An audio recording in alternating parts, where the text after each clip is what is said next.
If you're a mom of two, this is the most relatable video that you will find on YouTube. Do you feel as a mom that हम हमेशा referee बन जाते हैं हमारे दो बच्चों में? They're constantly fighting for your attention, for the toys, for unnecessary silly things. There is always competition, there is always some sort of rivalry.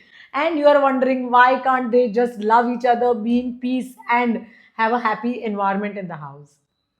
Have you been there? Well, ये मेरी कहानी रोज की है और उसमें there are so many thoughts that you get in your mind. Am I doing something wrong? Why is my elder one getting so aggressive? Why is my younger one so clingy? And then comes the guilt. मैंने क्यों डांट दिया? Why didn't I protect my older one? Why didn't I? कितने सारे thoughts आते रहते हैं, right? But today, parents, I'm going to scientifically explain you what is really happening inside the child's brain and इसके क्या scientific child brain science steps है जिससे हम सिबलिंग राइवलरी को, ये फेज जो है हमारी लाइफ का, उसमें हम कैसे इजीली नेविगेट करें. Let us understand sibling rivalry just एक फेज ऑफ लाइफ है. It will definitely pass through, but वो फेज में हम किस तरह से रिस्पॉन्ड करेंगे, हम क्या क्या सिस्टम्स लाएंगे, हम क्या एटीट्यूड एंड प्रोसेस अडेप्ट करेंगे, उससे हम ये फेज से बहुत ज़्यादा ईजिली नेविगेट कर पाएंगे. Right? So let us understand this in detail. So as you know, my son Agastya, he is 5.5 and my daughter Amara is 2. And मेरा इतना intense sibling rivalry phase चल रहा है अभी. Literally अगर मैंने अगस्त्य को बाबू, शोना, बेबी बोल दिया, अमारा दूर से बोलेगी मैं बेबी हूँ, मैं शोना हूँ. झूला पे मेरे बाजू में कौन बैठेगा, उसके लिए फाइटिंग होता है. Literally they fight for every second of my attention. I cannot kiss Agastya in front of Amara. And what I understood is they're not fighting for attention, they're not fighting for toys, they're just fighting for connection. Agastya wants to feel important, Amara wants to feel secure. और दोनों अपनी जगह पे right है. They want to feel that. And हमारा setup ऐसा है कि there's one mom, there are two kids, and two kids have two different needs.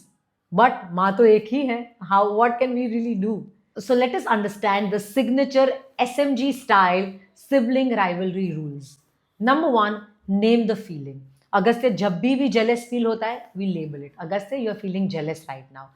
Labeling से बहुत ज़्यादा बच्चों का brain calm down हो जाता है, उनका emotional brain amygdala literally calms down by 70%. This is a child brain science fact.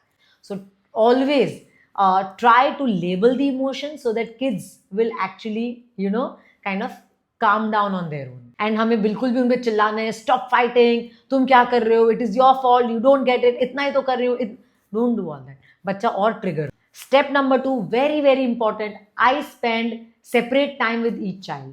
Agastya के साथ I'll spend a little alone time, अमारा के साथ I'll spend alone time, exe के साथ मैं I'll go नीचे बिल्डिंग में, we'll play football, we'll do some gross motor activity. अमारा के साथ में I'll do pretend play because she loves tea party, or we will have a makeup party or something like that. We'll do a pretend play. So दोनों बच्चों को individual one-on-one time देना बहुत ज़्यादा ज़रूरी है. Number 3 is comparison. Don't ever do it. हमें लगता है कि हम कंपेयर करेंगे तो मेरे बच्चे के अंदर कुछ ट्रिगर होगा और वो ये चीज़ करने लगेगा. But parent, in longer run आप बच्चे के माइंड में सिर्फ एक दूसरे के तरफ एनिमोसिटी, मतलब दुश्मनी पैदा कर रहे हो.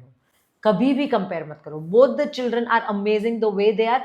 अगर आपको उनको इंस्पायर करना है ना, तो आप कोई अलग तरीके से इंस्पायर करो उनको. For example, if just this morning Agastya वो वॉलनट नहीं खा रहा था, तो इंस्टेड ऑफ टेलिंग दैट सी हमारा तो वॉलनट खा लेती है, आप ही नहीं खाते हो, आई टोल्ड हिम, बच्चा रोनाल्डो है ना, you love Ronaldo so much, every morning he wakes up and he eats 2 walnuts. इसीलिए उसका ब्रेन इतना शार्प है, इसीलिए उसका बॉडी इतना स्ट्रांग है. सो यूज सम अदर एग्जाम्पल. बच्चों को अंदर अंदर कंपेयर मत करो, उनको उनके रोल मॉडल का इंस्पिरेशन दो, है ना. That's a better way to do. Step number 4, you know what, you have to become a referee and not a जज. तुमने ये गलत किया, तुमने ये किया. No, just become a referee in the sense that I know both of you are struggling, I know you both want this. As a mother you have to be neutral towards both the children. आप किसी की side नहीं लोगे. झगड़ा जो भी हो, you have to be neutral and you have to tell eventually, you know what, you both can solve this. I am here, I am sitting here, you both talk to each other. आप एक दूसरे से बात करो, आप बोलो एक दूसरे को, आप एक किसने क्या किया, कैसा नहीं करना चाहिए था, and you guide them. That हम कॉन्फ्लिक्ट रेजोल्यूशन कैसे करते हैं.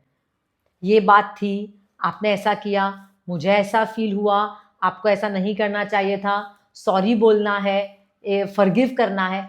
आप उनको ये सारे स्टेप्स में उनके साथ में रहो, पर आप ये सब स्टेप्स मत करो और आप जज मत बनो कि तुम्हारी गलती है, तुम सॉरी बोलो.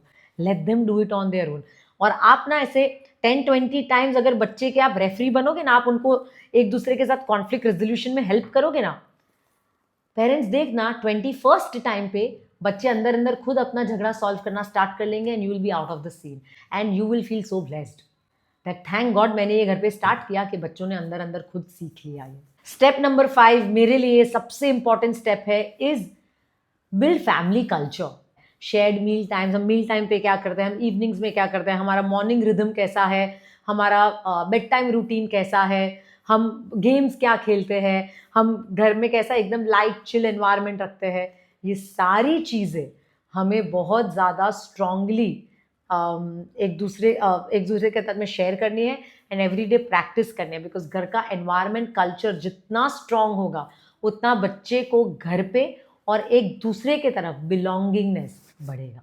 एंड पेरेंट्स, मैं ये बोलने के साथ एक चीज़ ज़रूर हाईलाइट करना चाहूँगी दैट प्लीज़ आप ये जो मिस्टेक्स कर रहे हैं ये आपको इस पे फोकस करना पड़ेगा. You can not make these mistakes. Like stop comparing. Do not compare ये ऐसा है वो वैसी है. दोनों बच्चे are unique, they are gifted, they are amazing the way they are. There is no comparison. Stop labelling. He is the aggressive one, ये शांत बच्चा है, ये होशियार है, ये थोड़ा ऐसा. नो, लेबल द इमोशंस वो जो फील कर रहे हैं. डोंट लेबल द पर्सनैलिटी और the character. Don't do that. Number 3, never pick sides. Don't choose sides. For example, उसको सॉरी बोलो, तुम्हारा फॉल्ट है, तुमने क्यों ऐसा किया, नाउ से sorry. Don't choose sides. Let them resolve on their own.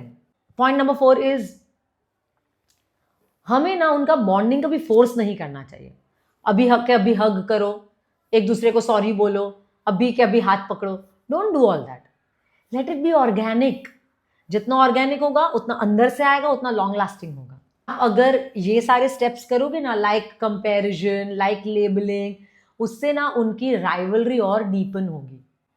But मैंने जो आपको SMG सिग्नेचर स्टेप्स बताए हैं वो फॉलो करोगे, उनकी राइवलरी धीरे धीरे धीरे धीरे खत्म हो जाएगी. And also parents, this is just a phase. Everybody goes through this, you are also going through this, don't worry at all. But ये स्टेप्स फॉलो करोगे तो ये फेज से आप इजिली नेविगेट कर सकोगे. That is all that I can tell you. And understand parents, आपके बच्चे आज फाइटिंग कर रहे हैं, इसका मतलब ये नहीं कि कल भी वो लोग डिस्टेंट ही होंगे. जैसे बड़े होंगे ना बच्चे, उनका इमोशनल रेगुलेशन होगा, एक दूसरे के तरफ उनका सॉफ्ट कॉर्नर बनेगा, and then they will gradually start bonding to the extent that they will have their own secrets and they will not tell you. And let me tell you parents, बच्चे जब fighting करते हैं ना तो वो लोग fight याद नहीं रखते हैं, पर फाइट के टाइम पे अगर आपने उनको बैड फील करवाया ना, वो ज़रूर याद रखते हैं. So always make sure that you as a parent, you have to take a back seat and you have to help children build the skills to resolve the fight and the conflict, right? आपको हर चीज में दौड़ना नहीं है, आपको हर चीज में उनका कॉन्फ्लिक्ट रिजॉल्व करने नहीं भाग जाना है.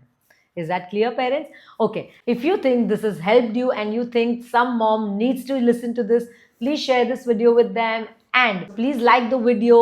Comment if you have any doubts or any questions so that I can make another video on your doubts and queries, and please do subscribe to my channel. Thank you.